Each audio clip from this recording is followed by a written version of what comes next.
Virgin Hyperloop 1, the companion which fired a pod through a tube at 240 miles per hour in December, is also studying routes in Missouri and Colorado. Meanwhile, Elon Musk has obtained contested tunneling permission from Maryland Governor Larry Hogan and a permit from the District of Columbia for a future Hyperloop station.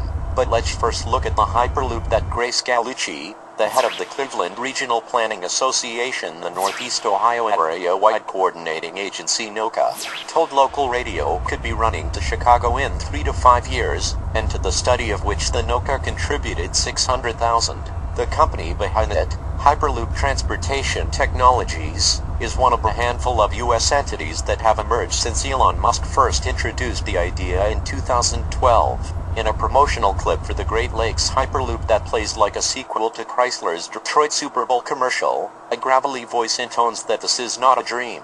As B-roll footage of factories is cut with aerial footage of what can only be construction of an oil and gas pipeline. We've already got a prototype, the narrator instructs. They don't. Andrea LaMendola, the company's chief global operations officer and chief engineering council member, told me there is no full-scale prototype just yet. The company says it is building one now in the southern French city of Toulouse. In terms of full-scale, all integration, it will be the first prototype, he said. We will start with 400 meters. Then we go up to 1 kilometer, and possibly 1.6 kilometers if we add a curve at the end. I am no engineer, but if the company wants to blast humans at the speed of sound for hundreds of miles across the American Midwest, maybe they should build the curve, a few of them. LaMendola isn't an engineer either. Before joining HTT as its chief global operating officer and a member of its chief engineering council, LaMendola was working as a filmmaker. He has a master's degree in engineering media and cinema engineering.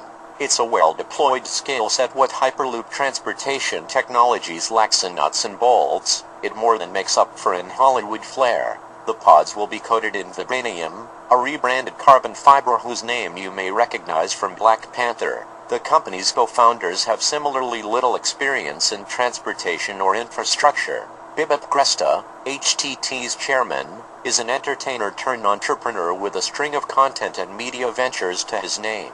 Dirk Alborn, the CEO and a self-described serial entrepreneur, founded Jumpstart Fund, a platform to crowdsource entrepreneurial projects including this one.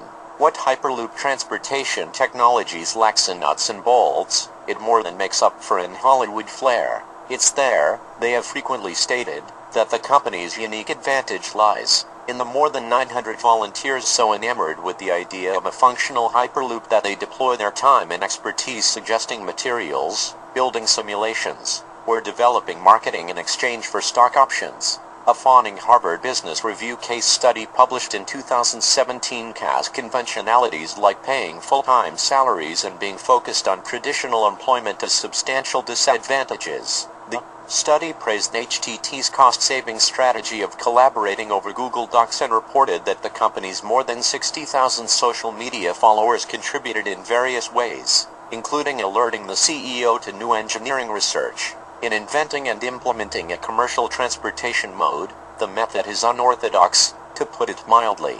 Terry Griffith, a professor of management at Santa Clara University's Levy School of Business and one of the study's authors, told me she thought the company's record of patents and feasibility studies provided evidence that the system was working even in the absence of a prototype. The company claims to be worth $100 million, though that calculation relies on the valuation of volunteer contributions and products on loan from starry-eyed partner companies like Liebold, which manufactures the vacuum pumps that might one day suck the air out of a transportation tube.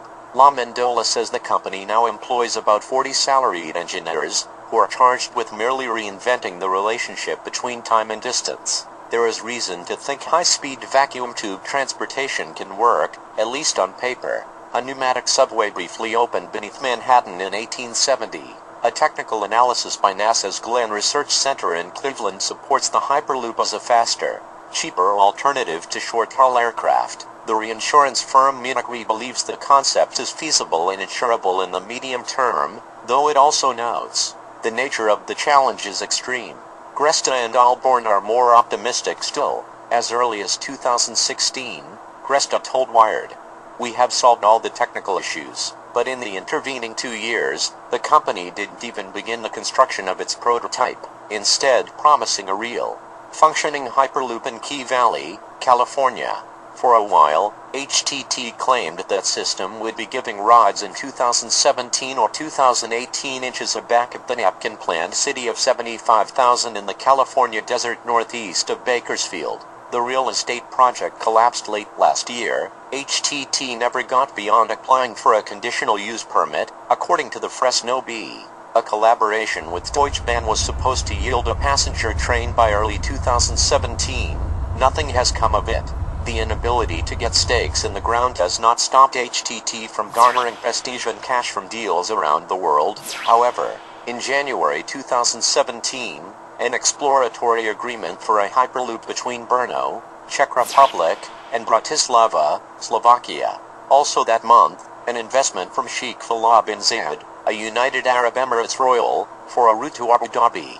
A March 2017 feasibility study for a Hyperloop through the Indonesian jungle funded by $2.5 million from a local partner, a June agreement with South Korean institutions, a September memorandum of understanding for a feasibility study with an Indian regional government. Last March, HTT announced it is building its first life-size transportation pod to be unveiled in early 2018.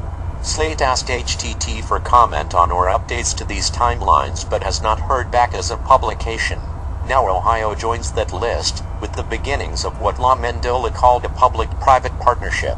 Separately, on the company's Great Lakes Hyperloop website, it claims, even by conservative analysis the Hyperloop TT system can quickly become profitable. It presents the ability to build a mass transit system that would not require government subsidies. Presumably a 1.2 million study will further clarify this. Whatever the technology, whatever the methods of financing, though, land use acquisition is always one of the hardest parts of construction. It has stalled in complicated projects from high-speed rail in California to the border wall. The Hyperloop was supposed to be a bargain compared with high-speed rail, but Colorado transportation officials estimated last year it could take $3 billion to build just 40 miles of tube.